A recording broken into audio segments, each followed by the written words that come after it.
حالانکہ وہ سوتی ہیں، اور ہم ان کو دائیں اور بائیں کروٹ بدلاتے تھے، اور ان کا کتا چوکھٹ پر دونوں ہاتھ پھیلائے ہوئے تھا۔ اگر تم ان کو جھانک کر دیکھتے تو پیٹ پھیر کر بھاگ جاتے اور ان سے دہشت میں آ جاتے۔ اور اسی طرح ہم نے ان کو اٹھایا تاکہ آپس میں ایک دوسرے سے دریافت کریں۔ ایک کہنے والے نے کہا کہ تم یہاں کتنی مدت رہے؟ انہوں نے کہا کہ 1 دن یا اس سے بھی کم۔ انہوں نے کہا کہ جتنی مدت تم رہے ہو تمہارا پروردگار ہی اس کو خوب جانتا ہے، تو اپنے میں سے کسی کو یہ روپیہ دے کر شہر بھیجو، وہ دیکھے کہ نفیس کھانا کون سا ہے تو اس میں سے کھانا لے آئے، اور احتیاط سے آئے جائے اور تمہارا حال کسی کو نہ بتائے۔ اگر وہ تم پر دسترس پا لیں گے تو تمہیں سنسار کر دیں گے یا پھر اپنے مذہب میں داخل کر لیں گے، اور اس وقت تم کبھی فلاح نہیں پاؤ گے۔ اور اسی طرح ہم نے لوگوں کو ان کے حال سے خبردار کر دیا تاکہ وہ جانیں کہ اللہ کا وعدہ سچا ہے، اور یہ کہ قیامت جس کا وعدہ کیا جاتا ہے اس میں کچھ شک نہیں۔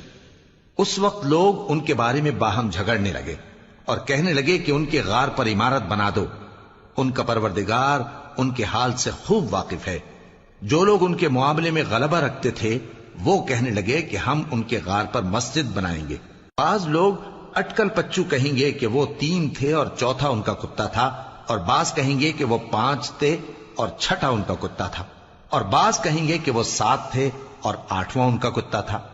کہہ دو کہ میرا پروردگار ہی ان کے شمار سے خوب واقف ہے۔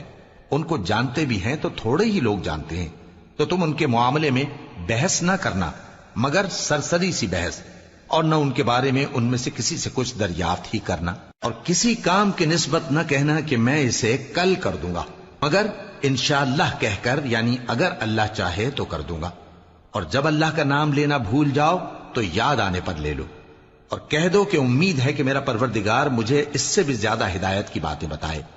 اور اصحاب کہف اپنے غار میں 9 پر 300 سال رہے۔ کہہ دو کہ جتنی مدت وہ رہے اسے اللہ ہی خوب جانتا ہے۔ اسی کو آسمانوں اور زمین کی پوشیدہ باتیں معلوم ہیں، وہ کیا خوب دیکھنے والا اور کیا خوب سننے والا ہے۔ اس کے سوا ان کا کوئی کارساز نہیں، اور نہ وہ اپنے حکم میں کسی کو شریک کرتا ہے۔ اور اپنے پروردگار کی کتاب کو جو تمہارے پاس بھیجی جاتی ہے پڑھتے رہا کرو، اس کی باتوں کو کوئی بدلنے والا نہیں، اور اس کے سوا تم کہیں پناہ بھی نہیں پاؤ گے۔